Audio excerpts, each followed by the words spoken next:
Bonjour et bienvenue dans cette vidéo consacrée à l'organisation de données. Organiser des données, on appelle ça aussi faire des statistiques.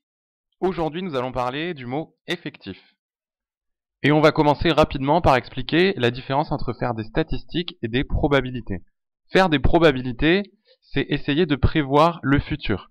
Alors en fait, le futur, prévoir, c'est impossible, mais ce qu'on va essayer de faire, c'est dire si des choses sont plutôt probables ou plutôt pas très probables. On fera ça un petit peu plus tard dans l'année.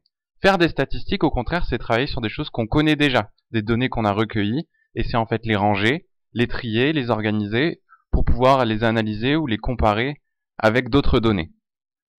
Et on va tout de suite faire un exemple en imaginant 48 élèves à qui je pose la même question, quelle est ta taille? Donc je vais recueillir les données. Le premier élève me dit 1m60, le deuxième 1m53, le troisième 1m42, et etc. Je recueille les données à cette question. C'est difficile d'analyser ces données qui viennent tout à la suite, mais je peux essayer de les trier. Par exemple, en voyant que la taille 142, 1m42, elle revient deux fois. Donc je peux la mettre à part et mettre 1m42, ça arrive deux fois. Deux élèves ont répondu ça. 1m46, il y a trois élèves qui ont répondu cette réponse. Donc je peux mettre 1m46 trois fois. Il y en a qui viennent plus souvent, comme 1m54 par exemple. 5, 6, 7, 8. Il y a 9 élèves qui mesurent 1m54. Et je peux continuer comme ça à trier toutes les données qui reviennent plusieurs fois, jusqu'à avoir quelque chose de plus clair. Alors il suffit maintenant plus que de faire un beau tableau, en précisant bien ce qu'on a mis dans la première ligne, c'est les tailles qu'on a relevées, et combien de fois sont apparues cette taille, ce qu'on appelle l'effectif.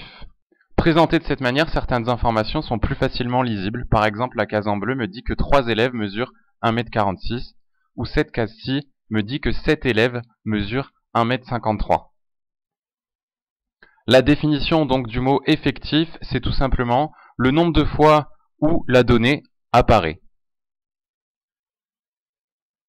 Alors autre chose qu'on peut remarquer, si on regarde tous les effectifs et qu'on les ajoute, donc qu'on prend l'élève qui mesure 1m40 plus les 2 qui mesurent 1m42 plus les 3 qui mesurent 1m46 plus les 6 qui mesurent 1m50, etc., qu'on ajoute tous les effectifs des élèves à qui on a posé la question, eh ben, on retrouve les 48 puisqu'on avait posé la question à 48 élèves.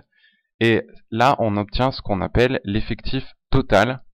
Donc la définition de l'effectif total, c'est la somme de tous les effectifs.